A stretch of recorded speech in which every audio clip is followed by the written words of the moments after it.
राजस्थान में विधानसभा चुनाव से पहले कांग्रेस पार्टी में उधेड़-बुन और सियासी दाव पेच का माहौल बना हुआ है। पूर्व डिप्टी सीएम सचिन पायलट अपने मुद्दों और 3 मांगों को लेकर अपनी ही पार्टी के यानी गहलोत सरकार से अड़े हुए हैं, तो सीएम अशोक गहलोत भी झुकने को तैयार नहीं है। कांग्रेस हाईकमान की सीएम अशोक गहलोत और डिप्टी सीएम सचिन पायलट के साथ पिछले दिनों दिल्ली में हुई समझाइश बैठक और संगठन महासचिव केसी वेणुगोपाल के गहलोत पायलट के साथ आकर मीडिया को दिए बयान के बाद भी विवाद अनसुलझा ही है। बैठक के बाद सचिन पायलट टोंक में अपने विधानसभा क्षेत्र पहुंचकर स्पष्ट कर चुके हैं कि पेपर लीक मुद्दे, आरपीएससी में आमूल चूक परिवर्तन और पिछली वसुंधरा सरकार के कथित भ्रष्टाचार और घोटालों की जांच की मांग के मुद्दे से वो पीछे हटने वाले नहीं हैं।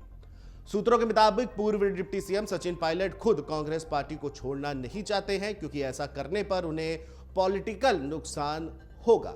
जो सहानुभूति की उम्मीद की जा रही थी वह भी हाथ नहीं आएगी। ऊपर से गहलोत खेमा फिर से आरोपों की झड़ी लगा देगा। इसीलिए सचिन पायलट पार्टी के अंदर रहकर ही फाइट करना चाहते हैं। वह अपनी मांगों को लेकर दमखम दिखाना चाहते हैं और इसके लिए सचिन पायलट खेमे के मंत्री, विधायक और नेता लगातार पार्टी और सरकार पर दबाव बनाने की कोशिशें कर रहे हैं। वहीं अलग पॉलिटिकल पार्टी बनाने की अफवाहें भी इसी का एक रणनीतिक हिस्सा बताया जा रहा है। हालांकि कांग्रेस पार्टी सचिन पायलट पर कोई एक्शन लेती है तो उसके लिए पायलट के पास प्लान भी तैयार है, जिसका खुलासा सचिन पायलट और उनके समर्थक नेता बिल्कुल भी करना नहीं चाहते। प्रगतिशील कांग्रेस और राज जनसंघर्ष पार्टी नाम की 2 पार्टियों को सचिन पायलट की बताते हुए अफवाहें फैलाई जा रही हैं, लेकिन पायलट खेमे के सूत्रों ने इनकार किया है कि सचिन पायलट की इन पार्टियों में भागीदारी नहीं है। अभी कांग्रेस हाईकमान के आगामी स्टैंड का इंतजार किया जा रहा है। वहीं गहलोत कैबिनेट की बैठक में सचिन पायलट की मांगों पर कोई फैसला नहीं हुआ है। सचिन पायलट खेमे की उम्मीदों को इससे एक बड़ा झटका लगा है। पिछली बीजेपी की वसुंधरा राजे सरकार के शासनकाल में हुए कथित घोटाले और भ्रष्टाचार की जांच, आरपीएससी को भंग करने, पेपर लीक मामले में प्रभावित सभी अभ्यर्थियों को आर्थिक मुआवजा देने की पायलट की मांग अधूरी ही रह गई है। माना यह जा रहा है कि अब राहुल गांधी के विदेश दौरे से लौटने के बाद ही सचिन पायलट अपनी मांगों को आगे बढ़ाएंगे।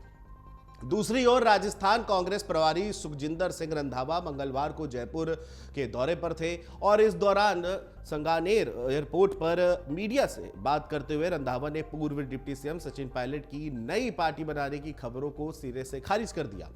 उन्होंने इन खबरों को सिर्फ अटकलबाजी ही बताया है। प्रदेश प्रभारी रंधावा ने यह कहा कि मुख्यमंत्री अशोक गहलोत और सचिन पायलट दोनों ही कांग्रेस पार्टी के एसेट हैं। दोनों को मिलकर काम करेंगे और कांग्रेस पार्टी में एकजुट होकर विधानसभा चुनाव लड़ेंगे और फिर से प्रदेश में कांग्रेस की सरकार बनाएंगे।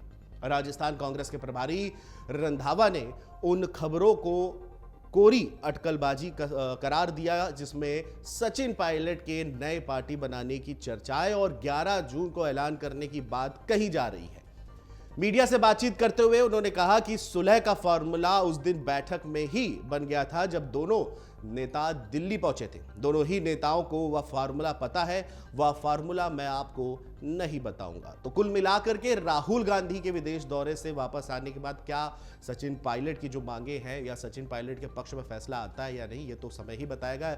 लेकिन राजस्थान कांग्रेस में अभी भी उधेड़-बुन जो है वो देखने को मिल रही है। मन से उजाला कर चले, मन से